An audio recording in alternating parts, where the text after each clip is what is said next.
lang. Hindi po, maririnig na po nila kasi papapasukin ko na rin sila po.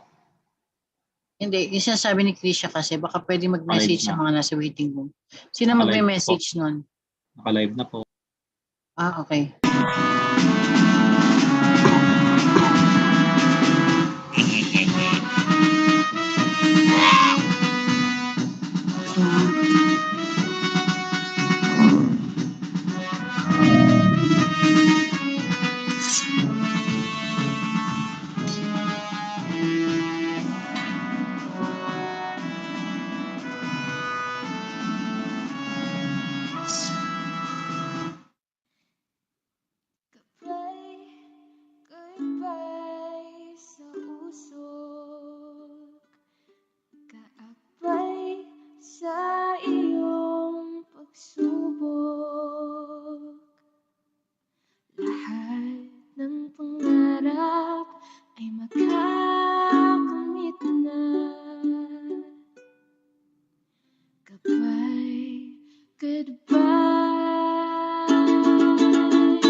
Sa iyong nakasanayan, iwasan ang paggamit dahil di naman kailangan. Just stop, just quit, investigaro, we can do it. Apektado ang lahat if you won't gonna quit it. Isipin ng pamilya ang paligid at pangarap. Maraming paraan pang ito ay maiwasan. Kaya kung ako sa'yo, makinig ka na sa amin. Andito ang gabay upang ikaw ay palayain.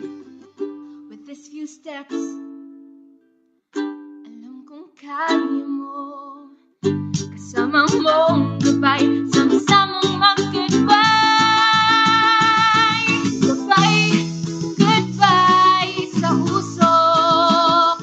Naakbay sa iyong pagsubok. Goodbye, goodbye sa usok. Kasama ko sa iyong pagbabago.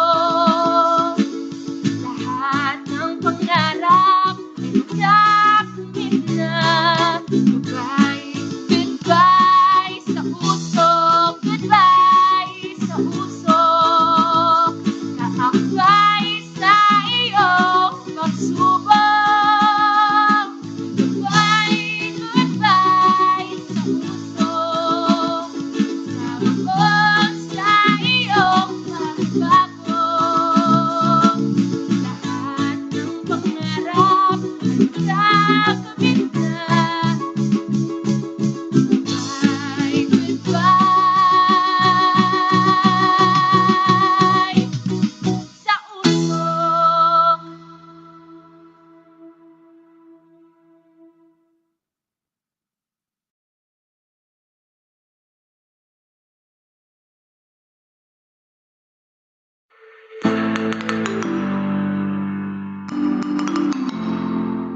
Vaccine ay nandito na, panlaban kay corona, virus na di mo nakikita.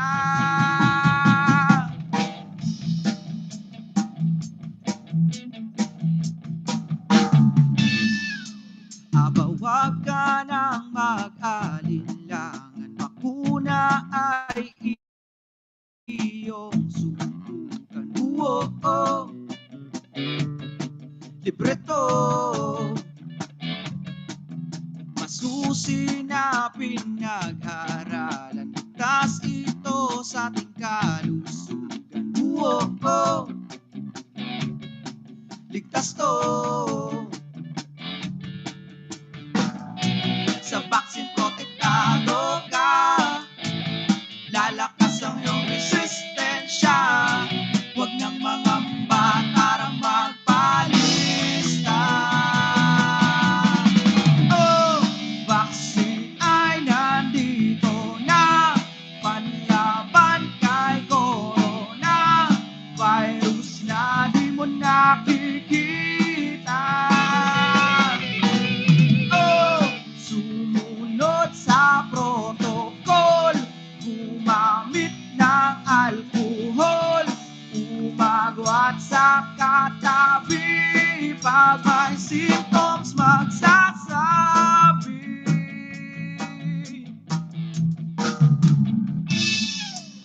Mga okasyo'y di na pinagdiwang, kasal at birthday ay pinagpaliban. Oo, oh,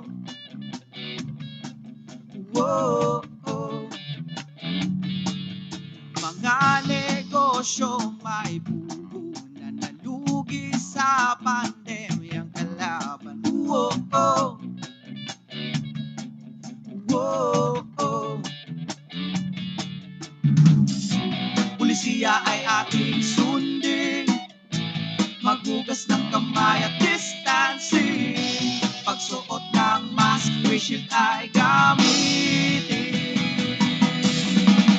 Oh, vaccine ay nandito na, panlaban kay corona, virus na di mo nakikita. Oh, sumunod sa protocol, gumamit ng alcohol, umagwat sa katabi, pag may symptoms magsasabi.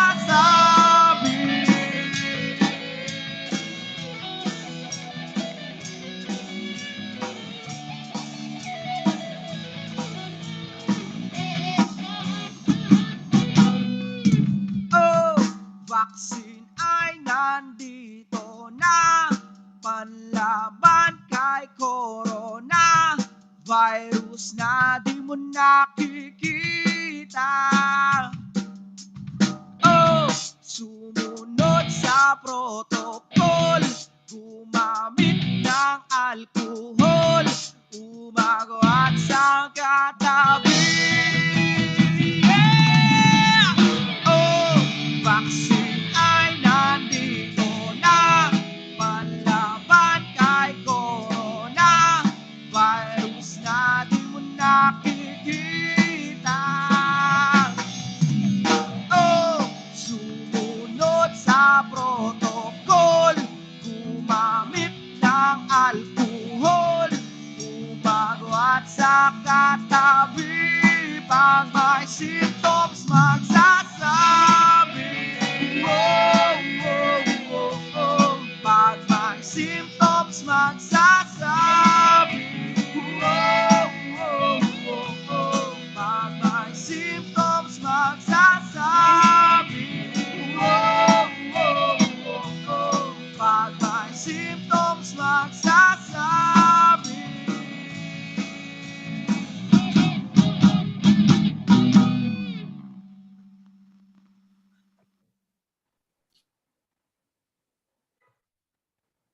Good afternoon, everyone, and welcome to the World No Tobacco Day and No Smoking Month Co-op to Quit for a Healthy Pilipinas Symposium. For those who are already in the room, for those in the room, who are in the room, may I request everyone to please sign the attendance sheet. The link can be found in the chat box.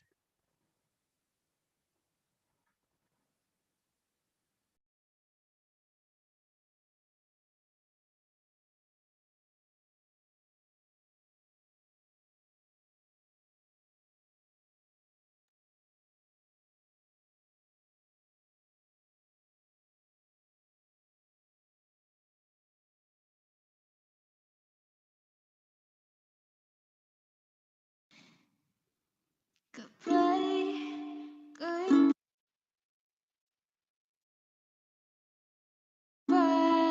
sa usok, kaabay sa iyong pagsubok.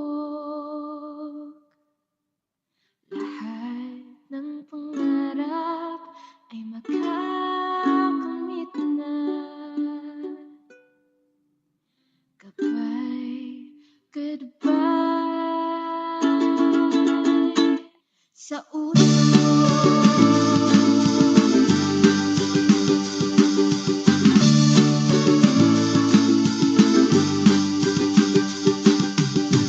Pagising sa umaga, di tanghana mo. Itigil mo na yan, di yan tama para sa'yo. Mabuting kalusugan, pag-ingatan mo. Iyong barya ay huwag nang sayangin para doon. With these few steps, alam kong kaya mo. Kasama mong gabay, sama-samang mag-goodbye. Goodbye, goodbye sa puso. Kaabay sa iyong pagsubok. Goodbye, goodbye sa puso. Kasama ko sa iyong pagbabago. Lahat ng pangarap ay magkakamit na. Goodbye sa uso. Goodbye sa iyong nakasanayan. Iwasan ng paggamit dahil di naman kailangan. Just stop, just quit. Cause together we can do it. Apektado ang lahat. If you won't, gonna quit it. Isipin ng pamilya ang paligid at pangarap. Maraming paraan no pang ito ay maiwasan. Kaya kung ako sa'yo, makinig ka na sa amin. Andito ang gabay upang ikaw ay palayain. With these few steps, alam kong kaya mo. Kasama mong gabay, sama-samang mag-goodbye. Goodbye, goodbye sa usok. Kaabay sa iyong pagsubok. Goodbye, goodbye sa usok. Kasama ko sa iyong pagbabago. Lahat ng pangarap ay magkakamit na. Goodbye, goodbye sa usok. Goodbye sa usok. Kaabay sa iyong pagsubok. Goodbye, goodbye sa usok. Kasama ko sa iyong pagbabago. Lahat ng pangarap ay magkakamit na. Goodbye, goodbye sa usok.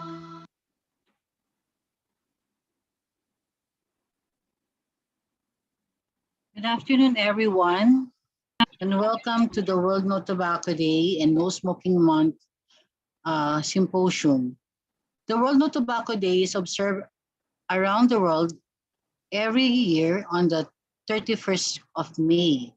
The yearly celebration informs the public on the dangers of using tobacco, the business practices of tobacco companies, what the government is doing to fight against the use of tobacco, and what people can do to claim their health and healthy living and to protect future generation. The symposium today aims to brief our participants on what the DOH and anti-smoking partners or the tobacco control partners are doing to fight against the use of tobacco and its ill effects and the preventable deaths and diseases that it causes. Before we proceed with our symposium, I would like to invite everyone for a minute of silence while we put ourselves in the presence of the Almighty God.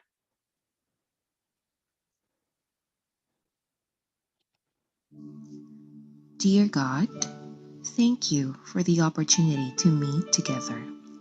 Please help us to come together to make this institution reflect your kingdom.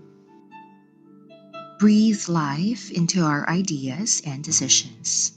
Help us build a team that has love and respect at its heart. Give us the strength to continue working for your kingdom in this time of pandemic. Lord, come give us the inspiration to be the best we can be.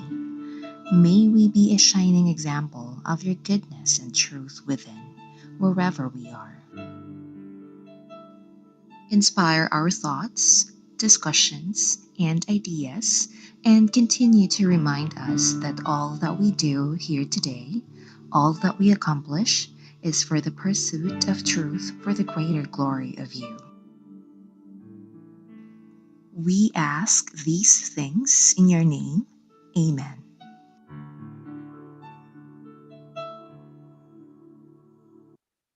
Muling magandang hapon po. Ako po si Aurora Banda Alfonso ng Health Promotion Bureau.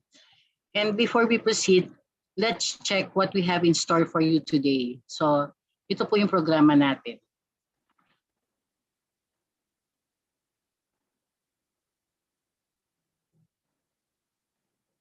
Okay. First, in our list is a message from our very own Secretary of Health, Francisco T. Duque III. The graphic health warnings will be discussed by Mr. Rodley Desmond Daniel Carza of the Health Promotion Bureau. It will be followed by Dr. Miguel Angelo Mantaring for the Smoke-Free Environment Playbook, and Mr. Caloy or Carlos Garcia of the Vital Strategies will be discussing the launching of the Smoke-Free Virtual Challenge. And then we will be entertaining your questions, and to be followed by the closing message of Dr. Beverly Ho. So, marami po tayong gagawin. So, before we do go on, ito na po yung mga house rules natin. So, please keep your audio and video disabled so that we can prevent unnecessary disruptions during the program proper. Refrain from plugging the chat box with irrelevant messages. And please use the chat box for Zoom questions. There will be Q&A section at the end of the program where your questions will be answered. For those unable to enter the Zoom room, this webinar is also streamed live via Healthy Pilipinas Facebook page. So isa lang po yung pinakiusap namin kanina, kindly fill in the attendance sheet, and then if you can just change your name or rename organization first and then your name po. Okay. Without much ado, ladies and gentlemen, we now have the welcome message from our Secretary of Health, Dr. Francisco T. Duque III. Sir.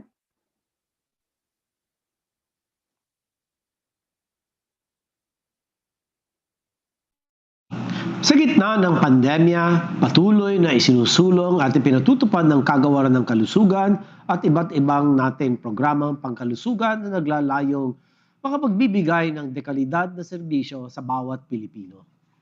Kabilang narito ang ating pakikiisa sa pagdiriwang ng World No Tobacco Day, ngayon Mayo at No Smoking Month sa Hunyo na may temang Co-op to Quit. Nais natin bigyan diin at suportahan ang mga kababayan natin sa hamon ng paghinto sa paninigarilyo o paggamit ng tabako at iba pang produkto nito. Halos 111,000 na Pilipino ang namamatay kada taon dahil sa mga sakit na may kaugnayan sa tabako. Dagdag pa rito, ilang pag-aaral ang nagsasabing mas mataas ang risk ng mga naninigarilyo para sa severe COVID-19 at para sa pagkamatay ng dahil sa COVID-19.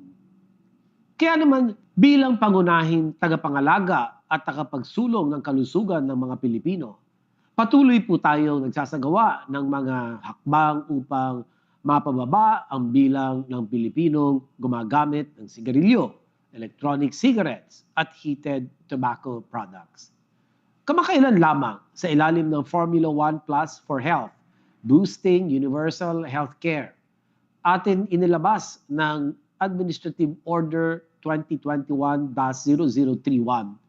Guidelines on the Implementation of Unified and Standardized Tobacco Cessation Services at all levels of care noong pong Abril 5, taon 2021. Isa lamang po ito sa mga malalaking hakbang ng atin na pagtagumpayan upang makamit ang isang bansang malaya sa tabako.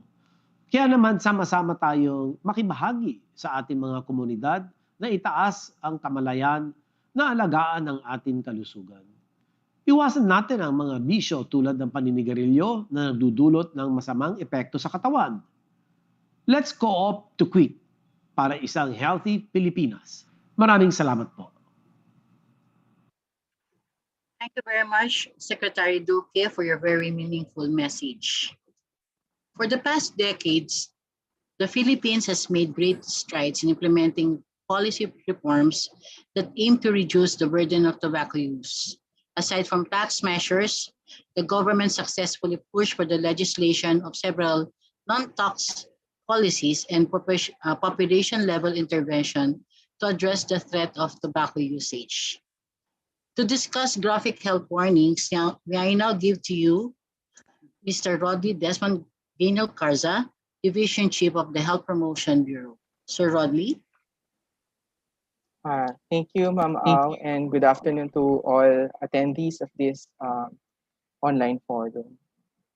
This afternoon, I'm gonna be presenting the graphic health warning fourth set of templates, and I'll be discussing with you why it's important that we be vigilant in observing the compliance of the tobacco industry with these policies. To all our speakers and attendees of this event, again, happy World No Tobacco Day and No Smoking Month. And thank you for the opportunity to present this with you. And the graphic health warning fourth set of templates will not be possible without the help of our tobacco control partners and advocates, especially the technical working group. So allow us to extend our thanks and support for their support to this initiative. I'd like to start my presentation by mentioning the provision on health in the Constitution. It says there that the state shall protect and promote the right to health of the people and instill health consciousness among them. It means that it's not only DOH, but the entire Philippine government has the role to protect and promote the right to health of the Filipino people. And we must instill health consciousness, making them aware of how to make better decisions about their health. The fourth set of graphic health warnings aims exactly that. In the next slide, I will present the Administrative Order 2021-0030, which extensively provides for the templates that will be used for the fourth set of graphic health warnings. Now, graphic health warning is one of the effective measures for tobacco control. In the Global Adult Tobacco Survey conducted in 2015, it has shown that among those who thought about quitting, it was due to the graphic health warning. And 62% thought about quitting smoking because of the health warnings among the current smokers in the youth.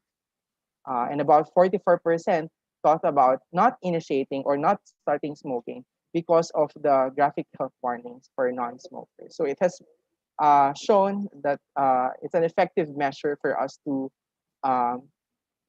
allow people or remind people to quit and help them decide not to start smoking. No? And in the next slide, there are several legal mandates on tobacco control and including and one of these regulation is Republic Act 10643, which is the graphic health warnings law.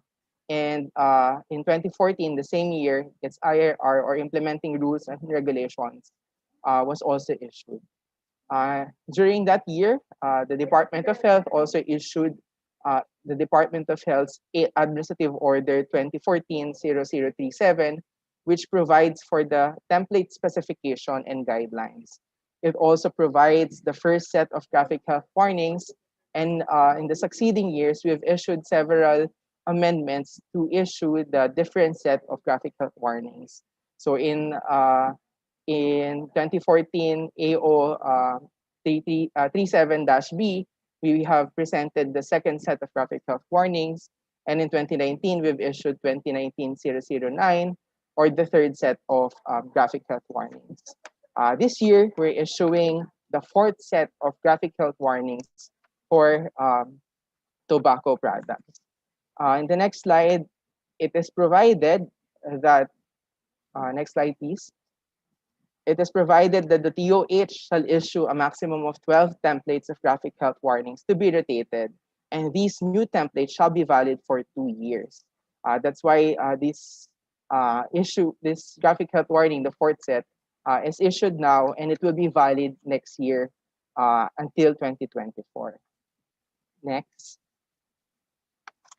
The objective of the graphic health warning, or the fourth set of graphic health warning, is for us to effectively warn the public of the devastating effects of tobacco use and exposure to secondhand smoke. This is congruent with the provision on the Constitution to instill consciousness among the Filipino people. And the fourth set of graphic health warning templates will replace the third set of GHW provided by AO 2019-00-9 upon its expiration next year. So the validity of the fourth set of graphic health warnings that was issued this year will start next year po, March 2022 until March 2024. So what should we monitor when it comes to graphic health warnings? What should we look at when the graphic health warning templates are being implemented? So the first item is the size of the warning. It shall be 50% of the principal display of the tobacco package. The location of warning must be at the lower portion of the principal display areas, and the language should be in Filipino on the front panel and English on the back panel. The text of the warning should also be no more than 20% of the entire area of graphic health warning, and it shall appear in clearly legible type and in contrast by typograph, layout, and color. Also, we're also looking into the visibility of the warning. The next slide, it is provided that nothing shall be printed or applied on a location where it is likely to obscure or cover. So, wala po dapat tayong ilagay sa ating pangtapal sa ating graphic health warning. No? Dapat kitang-kita po natin yung graphic health warnings natin, at wala po dapat na kahit ano nakadikit doon para matakpan ang graphic health warning. Sa side panel din po nakalagay ang ang additional information on tobacco. And kailangan po nire-rotate periodically every 24 months yung graphic health warning natin. That's why ini-issue po natin ang mga templates, and it should be if hindi po kayo compliant, hindi po compliant ang tobacco company sa graphic health warning, it may be subject to removal and or confiscation. In the next slide, we will show you po the product packaging as per the IRR of the graphic health warning. So ganito po ang magiging itsura ng ating GHW pag in-apply na sa mga packages. This is for the long packs. In the next slide, it's for the rim and carton, and wide backs or case or shell. In the next slide, cylinder case or cylindrical tin package naman po, and round or disc type. Okay, so yun po yung dapat nating makita in terms of graphic health warning implementation. Now, dumako naman po tayo sa graphic health warning templates. Pasintabi lang po sa mga nanonood, ang mga succeeding slides po may contain graphic images, no, that you may find disturbing. But all in all, these graphic health warnings or images helps us in curbing the ill effects of tobacco. So kasama po sa ill effects of tobacco ay ang mga sumusunod. So sa fourth set, makakakita po tayo ng mga images na nagpapakita ng ill effects of tobacco at kasama po rito ang mouth cancer, iba't ibang uri ng cancer tulad ng mouth cancer, nose cancer, at breast cancer. So kung kayo po ay naninigarilyo, ito po ay isang risks na inyong maaring makuha, no? Or kayo ay exposed sa second-hand smoke. In the next slide naman po, makikita rin po natin ang other harms to self ng paninigarilyo or ng tobacco kasama ng damaged teeth, cataract, at gangrene.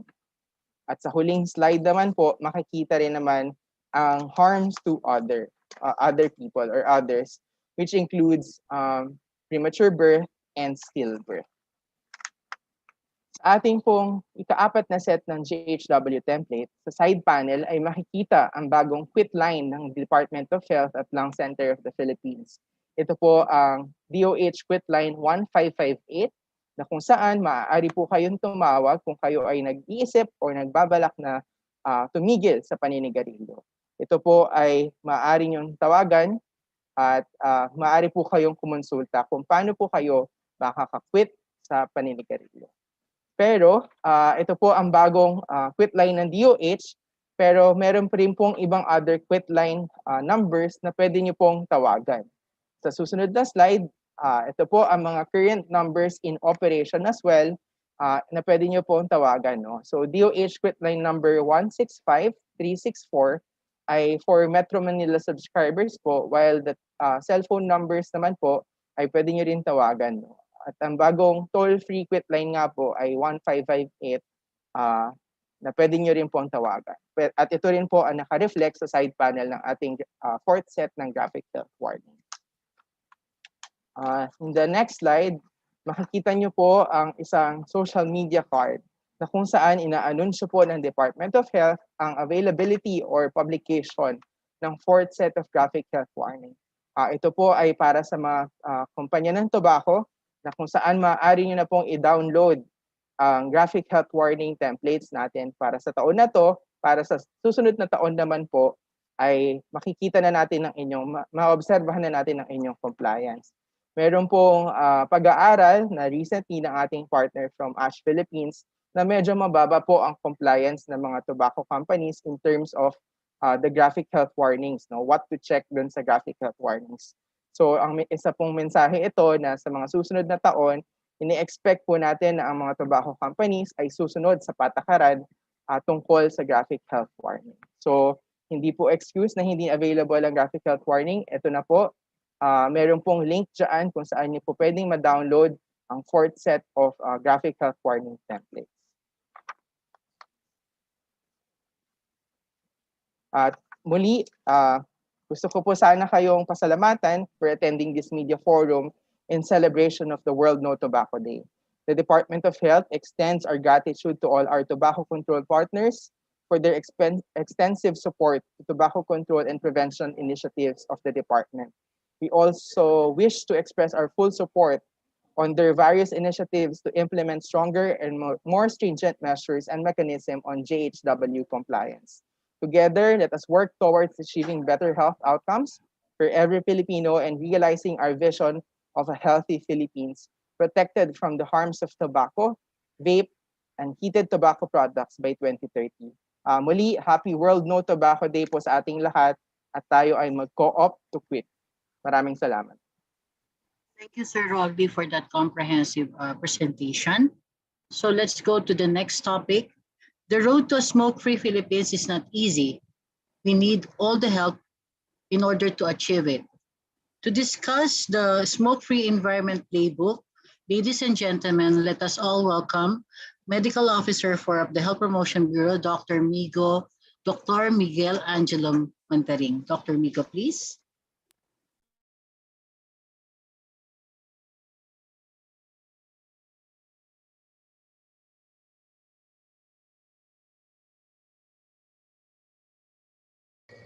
Okay, so good afternoon everyone. Hello po.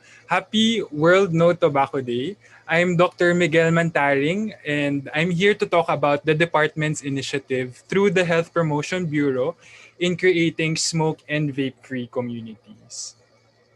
But before we begin, let's first anchor our discussion on how universal healthcare or UHC really seeks to be that game changer in ensuring that Filipinos have the best health, which translates to basically three objectives of the UHC law. One is better health outcomes. Two, financial risk protection. So that means getting health services that we as Filipinos deserve without suffering financial burden when having to pay for them.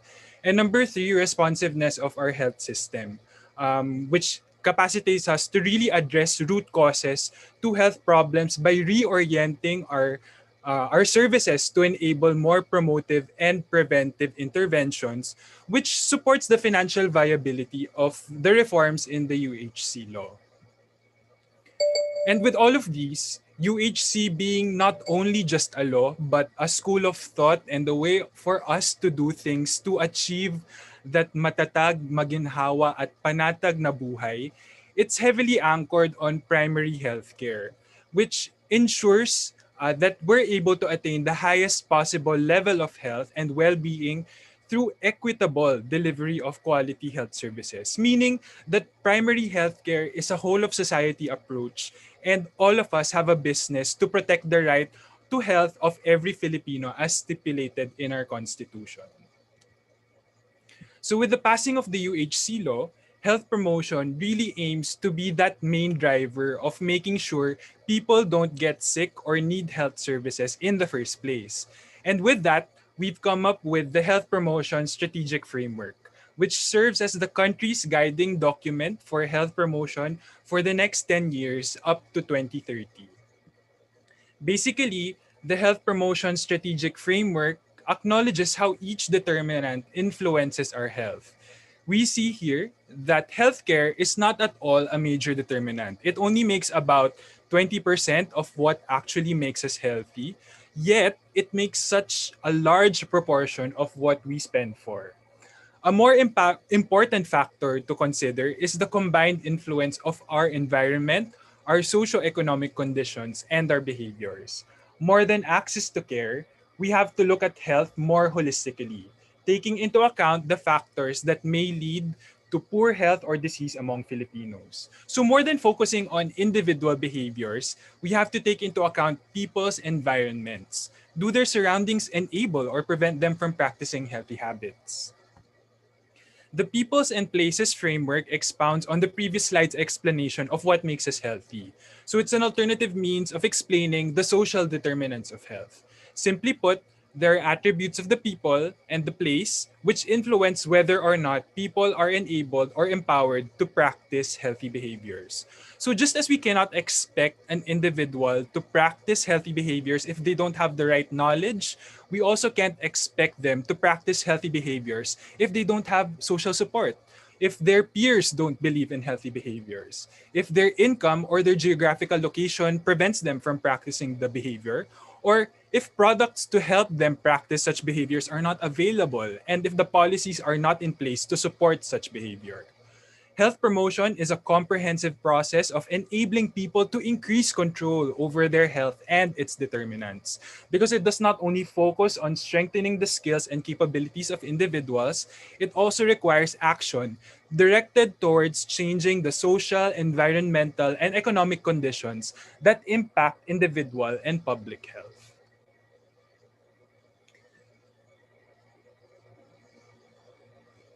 So for the next 10 years, we have 7 priority areas that we hope that if everyone focuses on, national government, local government, CSOs, NGOs, the academe, advocacy groups, and private entities, imagine how so much easier it will be for us to ensure the best health for everyone.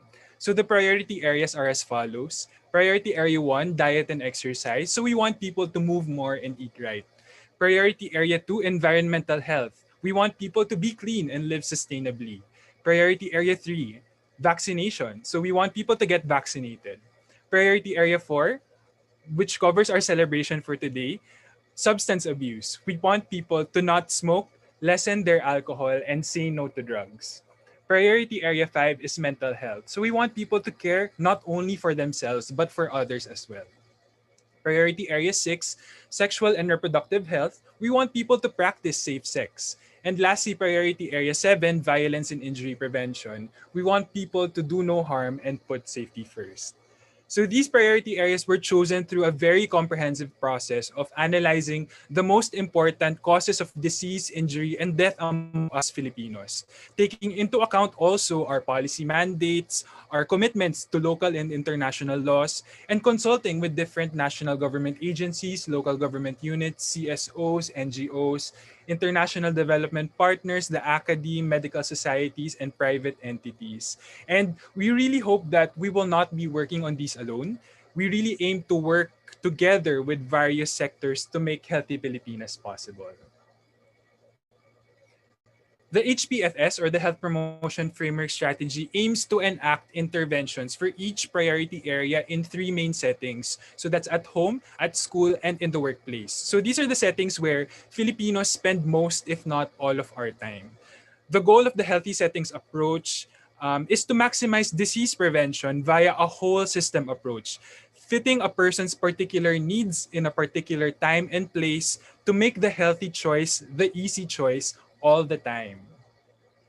So we aim to make the healthy communities, healthy settings approach happen by coming up with this new product in the Department of Health called the Health Promotion Playbooks. So they're basically an all-in-one guide for LGUs to implement health promotion programs and interventions aligned with the priority areas of the Health Promotion Framework Strategy.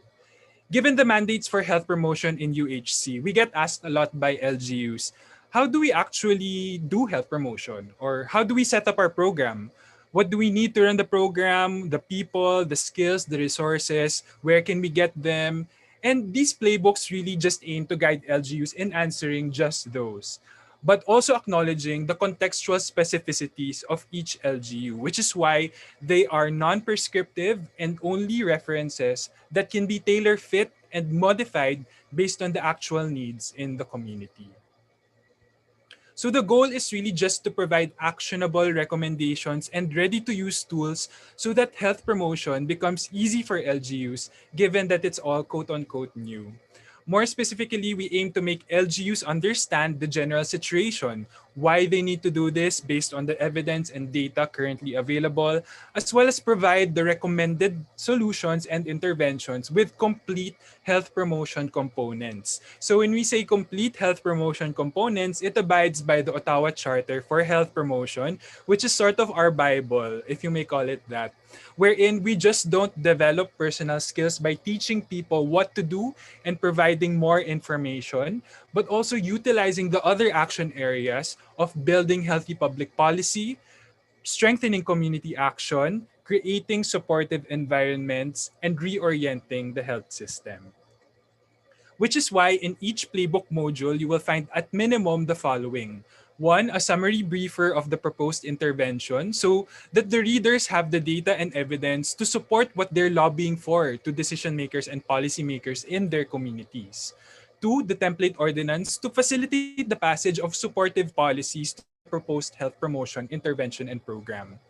Three, implementation plan, a detailed list of steps they must do as they implement their programs in the LGU. Four, communication plan and materials. So it includes template IEC materials with key messages disaggregated per target audience for their own localization. Five, monitoring and evaluation plan, a compilation of indicators, where to get them and how to measure them, which the LGU will choose in measuring the success of their own programs. And lastly, frequently asked questions, synthesizing the key concepts of the playbook for implementers and their target audiences. So now let's talk about the health promotion playbook for smoke and vape-free communities in the context of the new normal. So the health promotion playbook for smoke and vape-free communities localizes the 6 WHO Empower measures. All of these are now in one reference and ready-to-use guide for LGUs, which are anchored on existing Philippine laws, policies, and programs, and the Framework Convention on Tobacco Control, or FCTC, for communities to actually be smoke and vape free and create that supportive environment for smokers and vapers to quit. So many thanks to our partners in health justice and the WHO Philippines for helping us create and refine this playbook module. So the first section of the playbook, the evidence brief, summarizes the key messages and recommendations so that lobbying to our local decision and policymakers is made easier. So we start off by highlighting how tobacco use, being a leading cause of death, illness, and impoverishment, and the risk factor for cancer, CVD, respiratory disease, and diabetes, is in fact preventable and modifiable.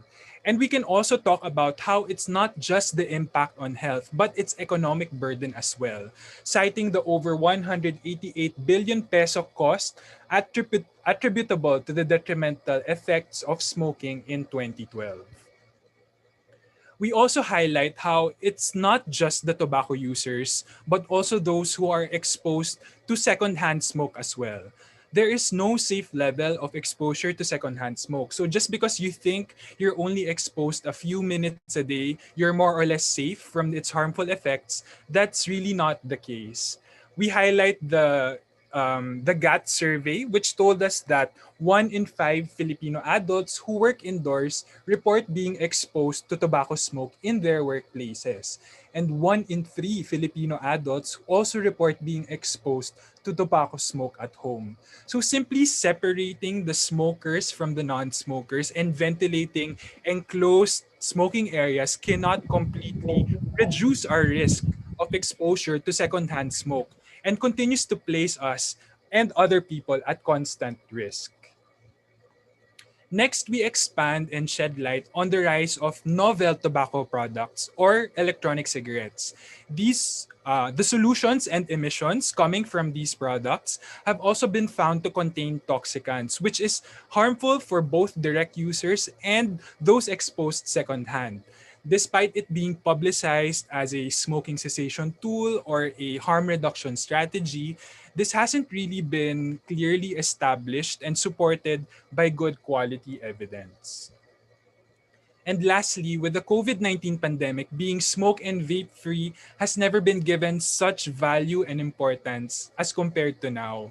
With smoking not only being a risk factor for developing comorbidities, which we know that people who do have these comorbids are more vulnerable to severe forms of COVID, the virus can also be transmitted through exposure to secondhand smoke. There are certain risky behaviors also attached to smoking and vaping. So, for one, people who smoke and vape take off their masks and are at greater risk for infecting others and themselves. Second, they touch their fingers to their mouth, which may be a possible source of transmission. And also, since smoking and vaping is treated as a social activity in these cramped, confined places, and people actually share the cigarettes with other people, this could be really risky as well. So how can this playbook help the LGU? So this playbook will assist LGUs to establish 100% smoke-free environments which reduce exposure of people to secondhand smoke, especially in workplaces, government establishments, and public spaces, while banning indoor designated smoking and vaping areas pursuant to Executive Order number 26. It also provides assistance for LGUs on using communication and advocacy through graphic health warnings in conspicuous areas and point of sale establishments within their own communities. Because we know this works as well in decreasing tobacco, as shared by Sir Rodley a while ago, and prompting users to quit also.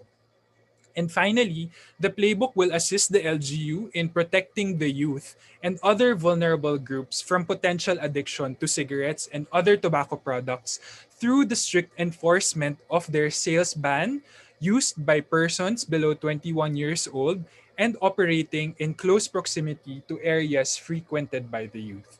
In effect, This playbook helps the LGU create a supportive environment for smokers and vapers to quit, for the community to support smokers and vapers to continue their quitting habits, and for the youth to not be vulnerable or tempted to experiment or initiate smoking and vaping, leading to our vision of a healthy Pilipinas.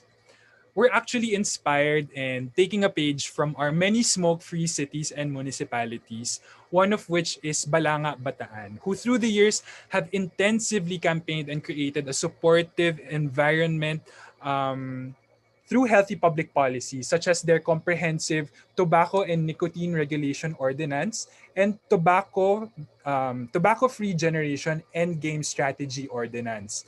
They've also reoriented their health services by investing more in promotive and preventive services through the establishment of their smoke-free task force, the 100% enforcement of bans on tobacco advertisements, promotion and sponsorships, as well as investments in citywide health promotion signages. The city also invested in developing personal skills among the youth by hosting annual student leaders forum on tobacco-free generation. All these initiatives have led to a decreased prevalence rate of smokers from 23.8% to just 7 per 1,000 people in Balanga in 2019, dramatically decreasing all causes of mortality related to tobacco use and increasing average life expectancy from just 60 years old in 2010 to 65 in 2019. So such a true testament to the benefits of investments in creating a supportive environment through smoke-free interventions and programs. The next section of the playbook is the template policy, which includes an updated comprehensive smoke-free and vape-free ordinance as well as an executive order protecting the LGU against tobacco industry interference. The updated comprehensive smoke-free and vape-free ordinance stipulates some key provisions, such as number one, the provision of smoking cessation and livelihood assistance programs. So of course, first and foremost, creating that supportive environment for smokers to quit, the ordinance acknowledges how smoking and vaping cessation programs should be provided, as well as the corresponding livelihood assistance to those who will be affected by the restriction of the sales ban and advertising.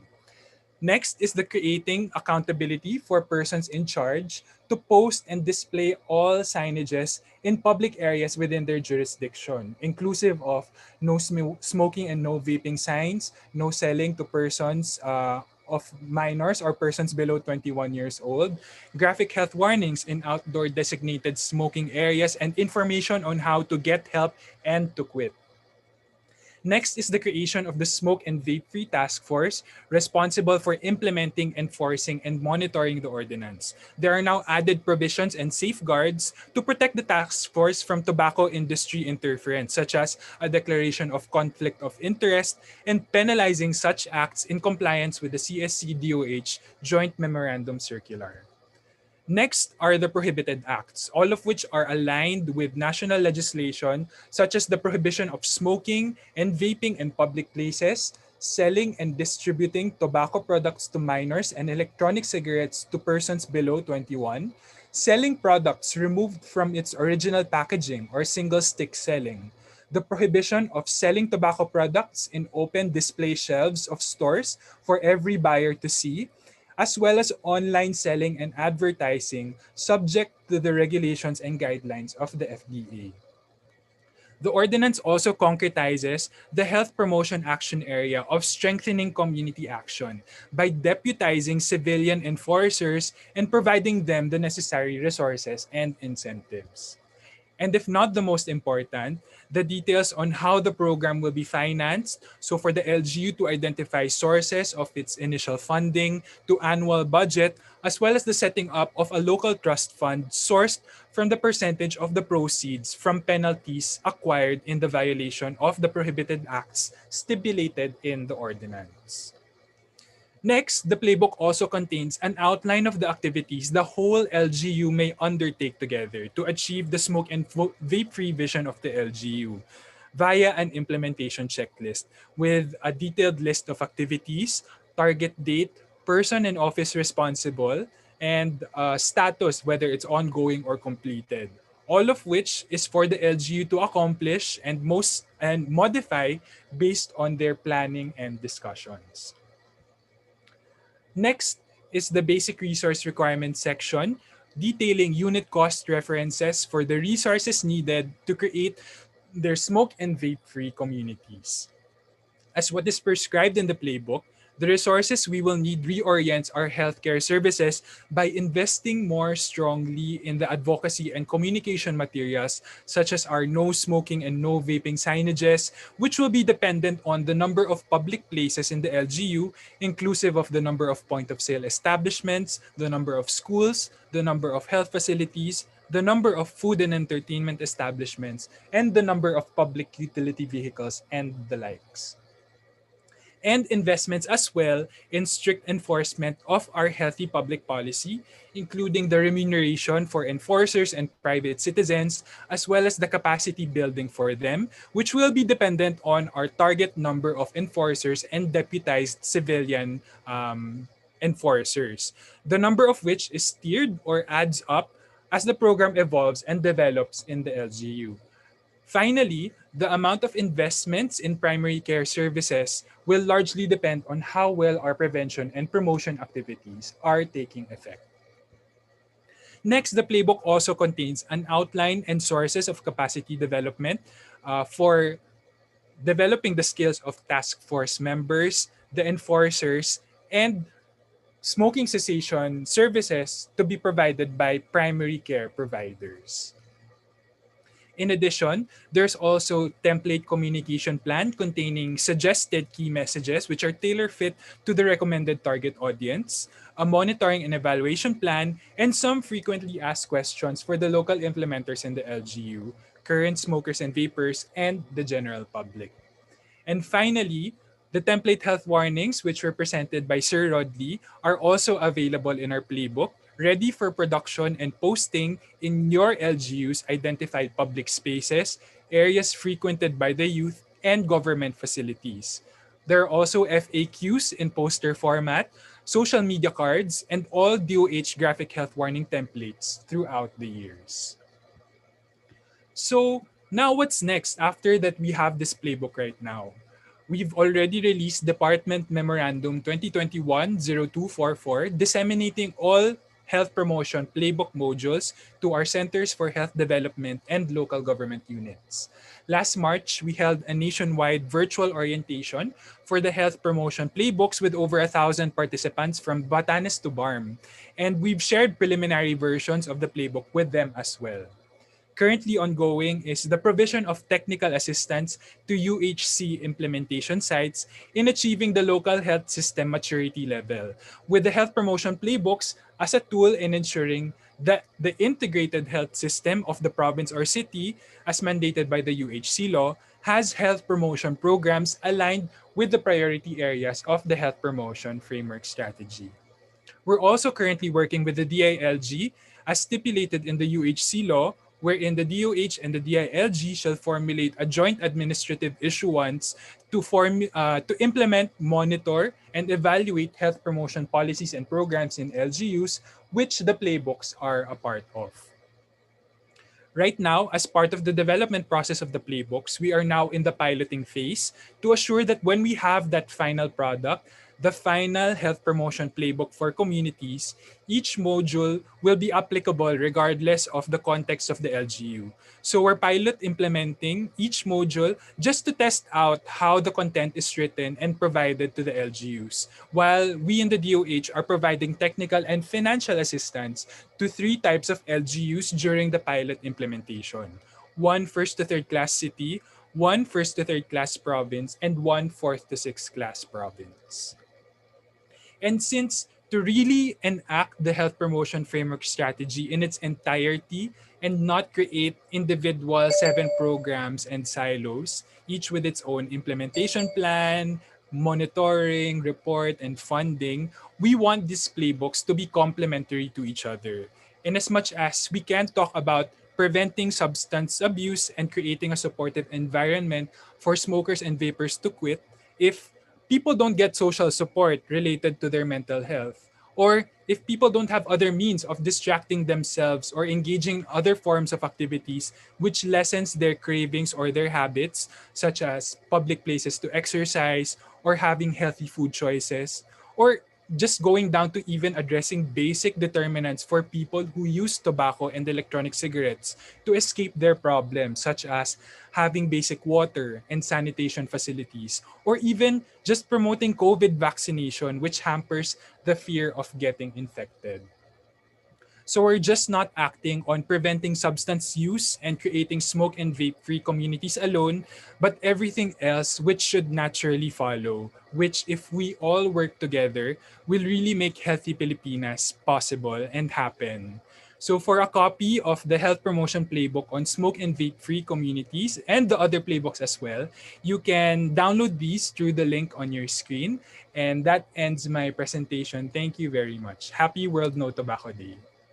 Maraming salamat, Dr. Mantaring. From UHC, pumunta ka sa Health Promotion Framework, pumunta ka sa 5 action areas, and then down to the playbooks. Uli, maraming salamat. As mentioned before, the previous presentation, breaking a smoking routine is a difficult task. People need to change their daily routine and challenge themselves every day to become not only healthy, but also fit. To help us understand and finally launch the Smoke-Free Virtual Challenge, let us all welcome the Communications Manager of Vital Strategies, Mr. Caloy Garcia. Sir Caloy.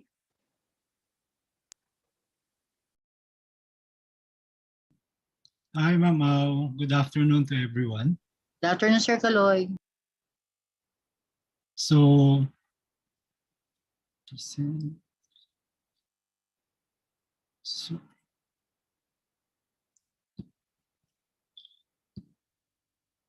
in celebration of the WHO World Health Organization World No Tobacco Day and the DOH National No Smoking Month for this year, we are launching the Smoke-Free Virtual Challenge. It is a virtual challenge to help smokers commit to quit in line with the theme of the WNTD this year. And also we added an angle on promoting the smoke-free policy, whether it's for passage or for enforcement. Especially during this time of pandemic, we need to build our immunity through physical activities. So all forms of exercises, whether walking, running, cycling, swimming, Zumba, we know that our health advocates from Baguio to Iloilo to Calibut to Jensen and Davao, almost all of the countries, meron pong Zumba exercises weekly. That's of course pre-pandemic. Pero ngayon, even at the comfort of our own homes, we're enjoining our advocates or people to join the challenge by doing some activity.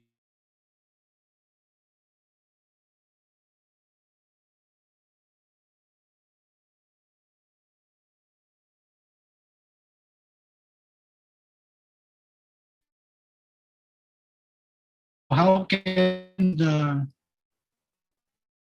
people join the challenge? So first, they should sign up in the link. It is bit.ly/smokefreevc 2021. Again, it's https://bit.ly/smokefreevc 2021. And then do the activity that they're most interested in. Again, either bike, walk, jog, run, Zumba, swim if they have to, if they have access. And then take a photo or video or document their exercises and upload them with the 2 hashtags. One is the hashtag Smoke-Free Virtual Challenge and hashtag Co-op2Quit.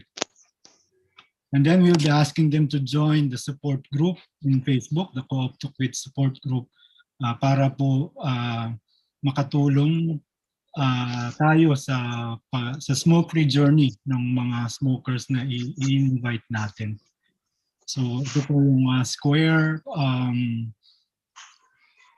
cards for our social media postings. And then we also have a short video of the mechanics. Hopefully it will play. It can play. Welcome to the first ever smoke-free virtual challenge. Virtual challenge to keep fit, help smokers commit to quit, and promote smoke-free policies and enforcement. Here's how to join. Step 1. Start your journey by filling up the virtual challenge sign-up form. Step 2.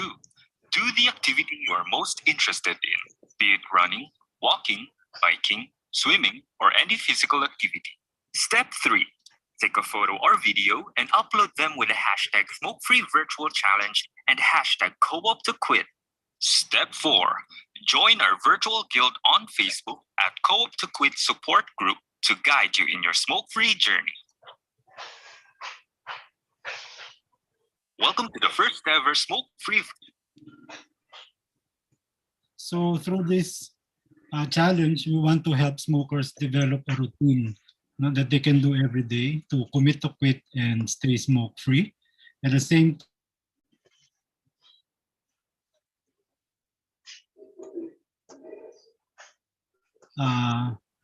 implement the smoke-free ordinance, or if there's no ordinance yet, pass a smoke-free ordinance in their locality. You can do that by sending a postcard. So two levels. So if we tag a smoker friend or relative, this is the postcard that we can send to them. Dear friend, I'm writing to invite you to join the challenge, and I hope you can quit the smoking. So and also for the mayor, so we're gonna be asking him to either enforce or pass a smoke-free ordinance. This project is in cooperation with, of course, DOH, Healthy Pilipinas, Smoke-Free Philippines, PUP, especially the students from the Advertising and Public Relations Division, and of course with the help of Quitline, DOH Quitline. So yung pong support group na Co-op to Quit, we'll be asking the DOH Quitline to also, the quit coaches or the smoking cessation experts or specialists to be there to guide the smokers in their smoke-free journey. So again, the link is bit.ly/smokefreevc 2021. So we will gather all those participants and then lahat po ng, let's say, participants coming from Baguio, bibigay po namin doon sa Smoke-Free Baguio Task Force yung mga participants who want to quit or who has tagged someone that is resident of Baguio. And also, it goes through with all other cities. Kung wala pa pong ordinance like Cebu City, we can actually pass the postcard either electronically or send it by snail mail to mayor para nga po ipasa ang smoke-free ordinance. So Tiao, that's the smoke-free virtual challenge for this 2021. I believe this is the first one to be done in the Philippines, at least virtually, and maybe also the first one to be conducted globally. Thank you very much. Thank you very much, Kuya Kaloy. They are asking kung pwede daw bang ma-download or mabigay sa kanila yung link ng video. Siguro for them to spread the information on the challenge. Pwede ba natin share, Kuya Kaloy? Yes po, I will type it in the Google Drive link in the chat box. Thank you po. Okay, so at this point, may mga nagtatanong na po. If you want to raise any question, pakilagay po sa chat box. Yung unang question na nabasa ko kagad is, pwede po bang mabigyan sila ng PowerPoint presentation? I think okay naman, no, JR? This is the reason why we asked them to give their email sa attendance sheet. Tama ba ko, Sir JR? Yes po. Okay, so the reason why we ask you to put your email dun sa attendance sheet, so lahat po nang hindi pa nakakapirma sa attendance sheet, mag-sign na po kayo para na sa ganun makareceive din po kayo ng presentations. Okay, so I have one question. Let's go to the open forum na. I have Miss Dr. Mantering, Sir Rodley, and Sir Kaloy to answer these questions. I have the first question came from Ma'am Rosemary Santiago. I have known people who had quitted, parang siguro who had quit, but returned to the vice after a few years. What if any is being done to is done to help these people aside from the GHW, the high prices of the cigarettes? Ano pa po ba daw ang pwedeng gawin? Sandali lang po. I think nawawala yung question niya. May I ask Dr. Mantaring? Doc Migo, pwede ba natin sagutin yan? So what is what is being done to help people who have who have difficulties in quitting po, no? So that's why we're also launching our health promotion playbook now, because we really acknowledge na it's really just not an individual decision and individual behaviors, no? Parang our environment, everything, the other factors around us have to support us to be able to quit to smoke. So in as much as it's an individual decision as well, no, to smoke and to go back after having quit for a certain period of time, we need to make sure then that people's environments are supportive for people to sustain their quitting behavior. So that's what we're really advocating right now, especially while we celebrate World No Tobacco Month and the World No Tobacco Day. It's really more about looking at the environments and how we can put in interventions to help people to make the healthy choice the easier choice. Thank you, Dr. Migo, Dr. Mantarin. Do you know what extent is the rising cost of the tobacco products to the campaign for a smoke-free population? Sino to? Sir Rodley? Sir Rodley? Hi, thank you, ma'am.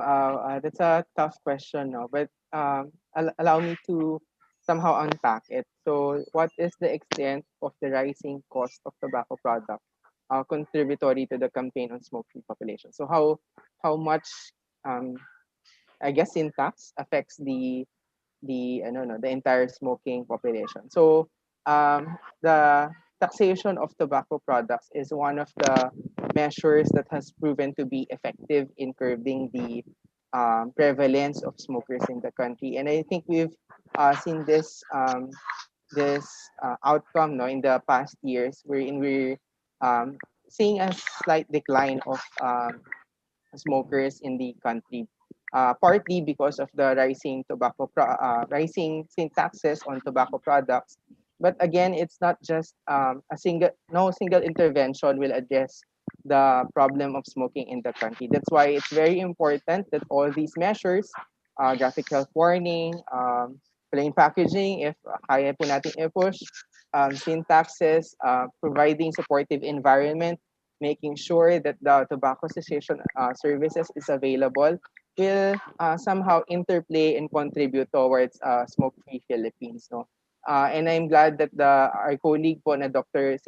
Migo Mantaring has shared with us yung how can local government units further implement this in their jurisdiction. So if you want to have your community more a smoking community, please discuss this with your local government and see how you can promote a community or environment that is smoke. Thank you, Sir Rodney. Nakikiusap lamang po ako. Paki-off niyo lang po yung mga microphones niyo. Okay, there's another question. Is vaping not harmful to health? It has some harmful effects. If it has some harmful effects, why is it there's no campaign against it? Meron po. Pero sasagutin niya ni Dr. Migo. At pwede rin segunda ni Sir Rodney. Dr. Migo, please.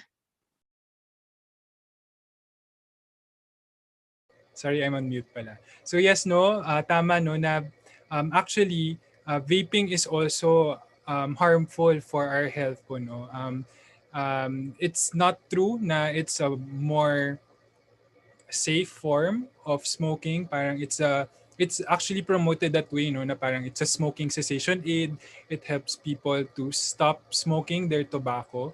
But the current evidence right now that we have really doesn't have enough to say that um, vaping is risk-free, because some toxicants which are found in vape have also been found to produce harmful effects in our bodies, not only for direct users but for also people who are exposed secondhand, no. So in the same way, it's not really risk free, and we're also largely campaigning po, no, for a smoke and vape free community. So let's that's what we're trying to let everyone know right now. Would you like to add, Sir Rodley? Wala na, no? Gusto ko lang siguro sabihin nga yung point ni Dr. Mantaring na it emits and it contains harmful chemical substances. So hindi po siya risk-free, no? So yun lang po. I think we need to be aware of Republic Act number 11467, wherein ito pong role po ng FDA to regulate vapor products and HTPs. And part of our campaign on smoking is also vaping. No? So we don't treat it really different from each other because primarily they're almost the same. Okay. Meron pa po bang katanungan? Ako gusto ko dong Dr. Mantaring, kindly explain further, paano nga ba yung relasyon ng smoking at saka ng COVID-19 para maintindihan talaga ng mga smokers at ma-encourage natin sila mag-stop. Right. So for one po, no, smoking and COVID-19, smokers have decreased lung capacity po, no. So it's part of increasing yung pagiging at risk nila for severe forms of COVID. Yung mga smokers, nagkakaroon sila ng mga comorbidities, sila yung mas madalas magkaroon ng comorbidities. And we know na people with comorbidities, they are more at risk of developing severe COVID. So that's one. Another one po, no, is the virus has also been found to be transmitted through the smoke and the vape exhaled through the product. So that's two naman po, no? And the third point is behaviorally, when people smoke in public places, they take off their masks, they stay in very enclosed spaces near to each other. Social event rin po siya, no? Parang most of the time, people will smoke with other people, they will share their cigarettes or their vape with other people. So the passing of the vape, the e-cigarette or the tobacco product might increase your risk pa of acquiring COVID or transmitting it to other people. So those are the three things we're looking at why we need to implement really smoke and vape-free communities right now, given na pandemic po tayo.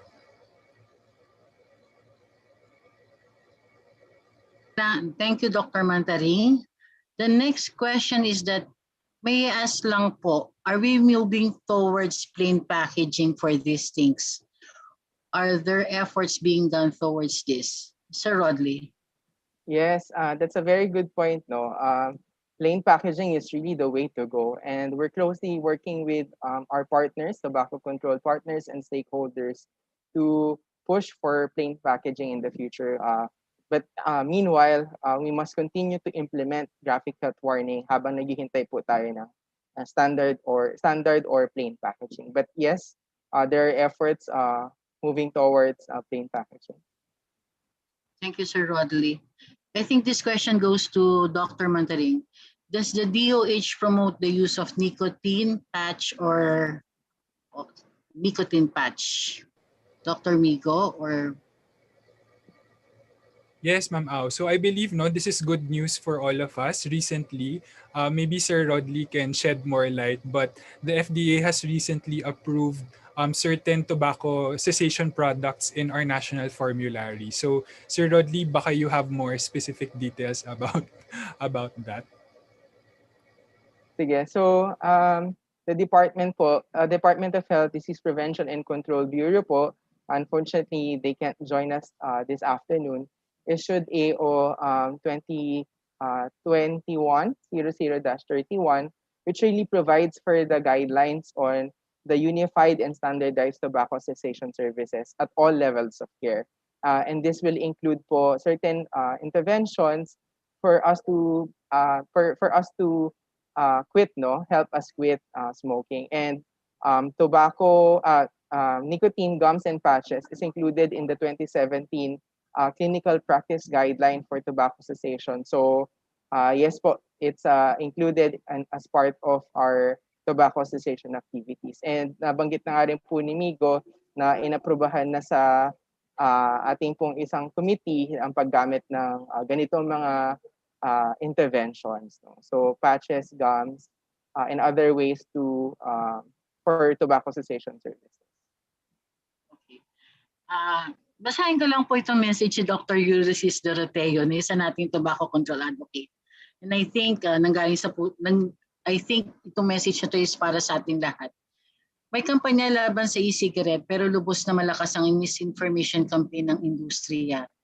Please help us oppose House Bill 907 and SB 2339, which are pro-industry bills that the industry is railroading to Congress. Please contact your senators to voice your concern. Any rejoinder on this, Sir Rodney? Thank you. That's actually a good. Thank you for that message, Dr. Yul. No, we are concerned with the development on the House bill because there are certain provisions that's really parang not really in favor of health, and we believe that yung use of vape is really an health issue that DOH or the FDA should be really on top of. Again, we support or we encourage our Congress to uphold Republic Act 11467, wherein the increased excise tax on alcohol and e-cigarette mandated that the Food and Drug Administration to be the one to regulate vapor products and HTPs, no, as well as other provisions po, no. So yeah, we're aware with that development, and in the Department of Health, we maintain and subscribe to the provision of RA number 11467. Thank you. Thank you, Sir Rodney. Natutuwa ako dun sa comment ni Dr. Ruiz. Mas takot ng tao kapag may multang paninigarilyo. Can we do that? Sana kaya nating pagka nanigarilyo pagmultahin. Siguro ubos ang pera ng mga naninigarilyo. O kung wala na tayong questions, Sir Rodley and Dr. Migo, pero hindi ko kayo paalisin kung wala kayong last 2 to 3 messages or 2 to 3 statements before we end this session. Sir, sino ba mas bata? I'll go ahead na lang po. Okay, so, Sir Rodney, go ahead, please. My message is simple, no? Let us all be vigilant when it comes to graphic health warnings implementation, and really observe if our tobacco companies are complying. Meron po itong karampatang penalty sa batas kung mapatunayan po na hindi sila sumusunod. At para naman po sa mga nagbabalak o nag-iisip na mag-quit sa paninigarilyo, we support your plans to quit, and we are here to help you and provide you the environment po para po matulungan kayong mag-quit, no? So nandyan po ang ating hotline, ang quit line po natin 1558. Kung gusto niyo pong kumonsulta, at kami po sa Department of Health, kasama po ng aming mga partners at advocates, will continue to work towards a smoke-free environment. Salamat po. Thank you, Sir Rodley. Dr. Mantaring, please. Yes, ang sa end ko rin naman po, no. Thank you again for organizing this event and for allowing us to share our work in the DOH. We really hope na we all help each other, no? Parang as part of our vision for Healthy Pilipinas in achieving that, hindi lang po talaga siya nakaasa sa isang individual lang po, no? Kailangan talagang magtulong-tulungan po tayo para hindi lang tayo maging smoke and vape free, pero lahat na rin po ng iba nating mga healthy behaviors ay magawa po natin. So we have a lot of opportunities provided for people to support nga, no, as mentioned by Sir Rodley, and also shared by Sir Kaloy, yung mga events po natin which are supportive for people to quit their smoking habits po, no. we have those in place, and we're really on your side to assure everyone of a healthy Pilipinas and the smoke and vape free community. So maraming salamat and happy World No Tobacco Day. Oops, may pahabol lang po. How can we prevent vape stores from selling near schools? I think that's a policy issue, Sir Rodley. Basahin niyo po ulit yung message ni Doc Yul. So really, if in order for us to ensure po that we're protected against the risk of vape and HTPs and ends, again, we must uphold Republic Act 11467, which was signed in January 2020. Let's give it a chance to work and implement it. No, one of the provisions in the proposed e-cig bill now is really allowing this use of products near school and within the grounds, actually, if you'll see the bill. But yun po, no, let's we maintain again and subscribe with the provisions of RA 11467. So yun lang po, and again, happy World No Tobacco Day. Thank you very much, Dr. Mantaring and Dr. talaga, Sir Rodley Carsa, and of course, kay Sir Caloy Garcia. Please don't forget to support the Smoke-Free Challenge po. Thank you very much, sir. So we have ended now the question and answer. May I then ask you to fill up the post-evaluation form? So ipapadala po namin sa group chat ang post-evaluation form. This will help us check kung ano pa po yung pwede namin gawin or para mas mabago namin ang aming mga activities para sa ikagaranted na nito. So, okay. I hope that all the questions were answered. We learned a lot today. I am hoping that we did not overload you with so much information. We at the DOH Health Promotion Bureau are hoping that everyone will participate in the virtual smoke-free challenge.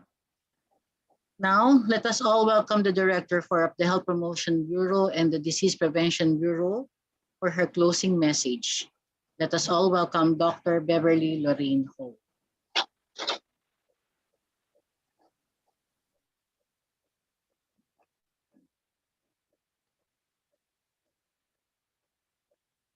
Nais kong magpasalamat sa mga kapamilya dito sa DOH, local government units, civil society groups, non-government organizations, at sa lahat ng dumalo sa ating symposium ngayong araw. Sa pamamagitan po ng ating sama-samang aksyon, malayo na ang ating narating sa pagbibigay proteksyon sa ating mga kababayan laban sa masamang epekto ng sigarilyo, electronic cigarettes at heated tobacco products. Subalit, ang laban nating ito ay malayo pang matapos. Kaya naman, ang inyong DOH ay kaisa sa hangarin na maging malusog ang lahat ng Pilipino. Lalo na ngayong panahon ng pandemya, patuloy ang ating panghihikayat at pagbibigay suporta sa lahat na huminto at hindi na magsimula sa paggamit ng mga produktong ito. Ang DOH bilang tagapangalaga ng kalusugan ng mga Pilipino ay patuloy na itataguyod at palalakasin ang kampanya at advokasya sa tulong ng lahat ng Pilipino upang ating makamit ang minimithi nating Healthy Pilipinas. Maraming salamat po.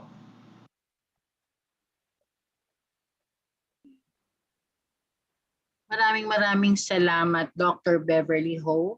That ends our symposium this afternoon. At marami pong salamat sa lahat ng mga umattend. Please stay safe and stay smoke-free.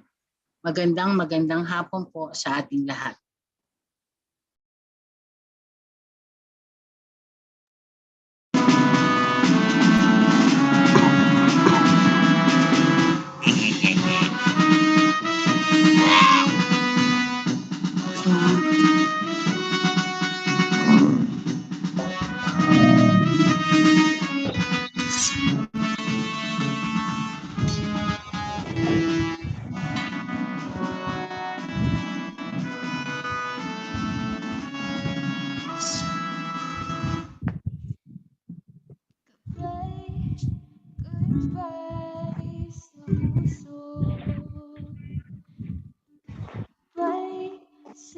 iyong pagsubok.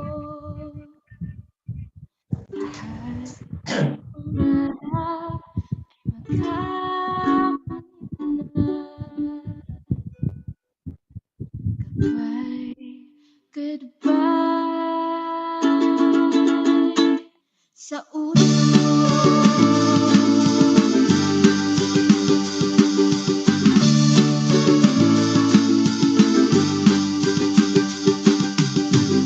pagising sa umaga, isip ang hanap mo.